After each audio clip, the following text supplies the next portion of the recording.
We want to say right off the bat, the 360 exclusive interview you're about to see doesn't begin to reflect all the drama that went into bringing it to you. We spent more than 2 months setting it up and have been really looking forward to it. The plan was for me to interview Angelina Jolie and Secretary of State Hillary Clinton at the same time, both scheduled to speak at today's World Refugee Commemoration in Washington.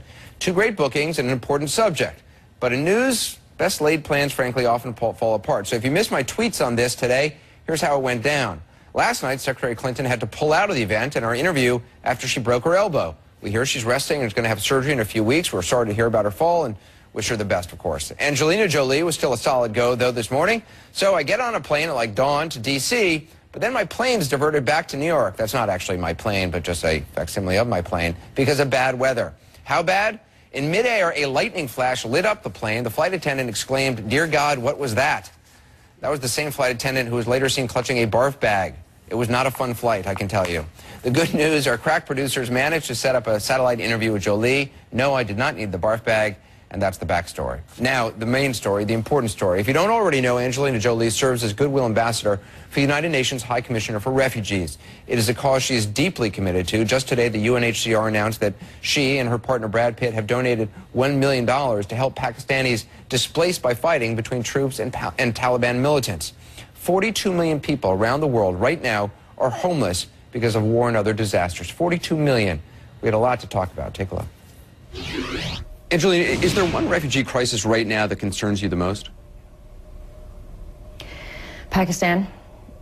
Pakistan, because it's relatively new and the numbers have jumped so quickly. I think in the last few weeks there were about 100,000 displaced a day. There's over 2 million now, and I think it's just there has been a giant appeal. A lot of funds have been sent in, a lot of aid has come to the people, but just as much as it can. But the numbers are so extraordinary and they're growing. And you visited Afghanistan, just next door to Pakistan, several months ago. U.S. obviously sending more troops there. Do you see the situation in Afghanistan getting worse at this point?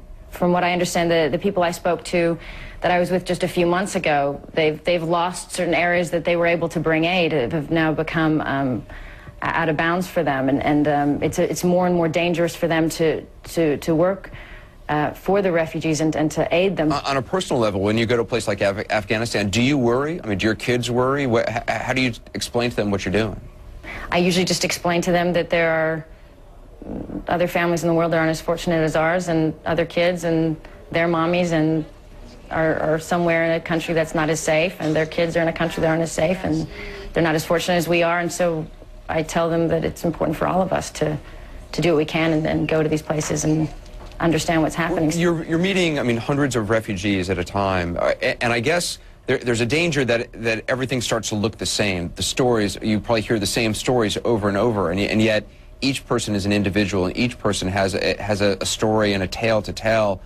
Are there individuals that you keep thinking about? I mean, people who you remember who stay with you? There was a young boy I met who was about 15 who'd been shot in the back and paralyzed, and his whole family had been killed, and he was completely on his own, and yet he had this really remarkable, unbreakable spirit, a spirit beyond anything I can imagine having, the things we complain about on a daily basis. He had lost everything, and was just so full of laughter and kindness, and he passed away a few months after I was there. And so I always wondered, you know, it's those kind of young people that you meet and you just think, God, in any other situation, if this person had been given a chance, what an extraordinary adult he would have been.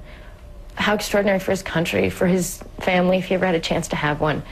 But instead he had so many horrible things happen to him in his life, and but he taught me a lot about just the strength of spirit. I think of him and I can't complain about anything. I can't do anything but be grateful for what I have, because he was grateful and he had nothing and had suffered everything. So there are millions like him, and so there are many, many stories. You mentioned an 8-year-old girl who you met who was taking care of her little brother. Where was that?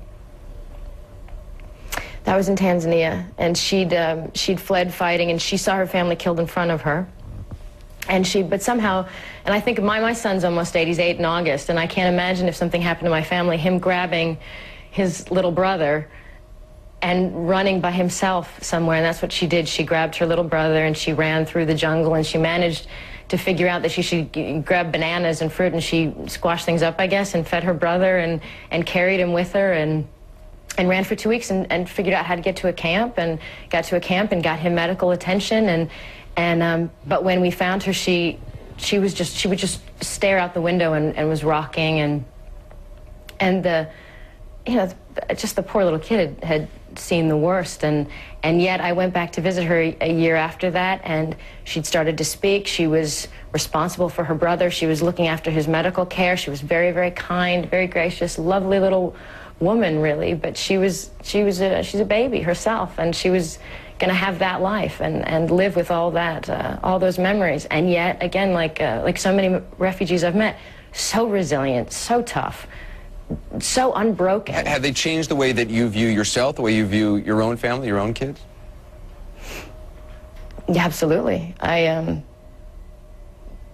guess in more ways than I could probably understand. I just know that I think of my children's education, and more than thinking I want to make sure they understand math, or they're really good at this, or they have the right, I want to make sure they go out into the world, as I've been fortunate enough to do, in whatever way they can, and really see the way other people live and meet these other children that are so strong, that are so grateful to have, with so little, and are such strong survivors. And I think by witnessing them, by meeting them, by making friends with these type of people and these type of children, it will make my children better people. Two American journalists, Laura Ling and Yuna Lee, went to China to report on the plight of refugees from North Korea, many of whom actually become victims of trafficking. They were arrested. They were sentenced to North Korea to 12 years hard labor. Have you been following their case at all? I have. I wouldn't know how to comment on it, except to just feel for their families and those women. I think to be a journalist is especially in that situation, is such a noble thing, to really try to get in there and learn what's really happening. And just one final question, which I got to ask. I know you have a bunch of birthdays coming up for your kids. How do you deal with multiple birthdays? We have so many kids that we just have year-round birthdays. We just have a rotating. It's just fun, It's been a lot of fun now, because the older kids are old enough to help plan the birthdays for the younger kids. So it's one of the great pleasures of life, the birthdays. Everyone in my office asked me to ask, any plans for more kids? Always. We do love children, and we want a big family. So we never say no. Listen, I appreciate your time and appreciate all you're doing on behalf of refugees. Thanks very much for talking. Thank you so much. Well, many of you are already weighing in on the crisis in my conversation with Angelina Jolie. Join the live chat happening now at ac360.com. I just logged in myself a little bit late, admittedly.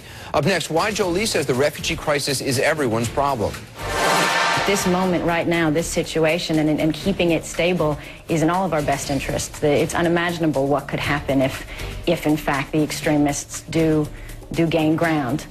Talking about the situation in Pakistan. Also ahead, a business that is growing in the middle of the housing crisis.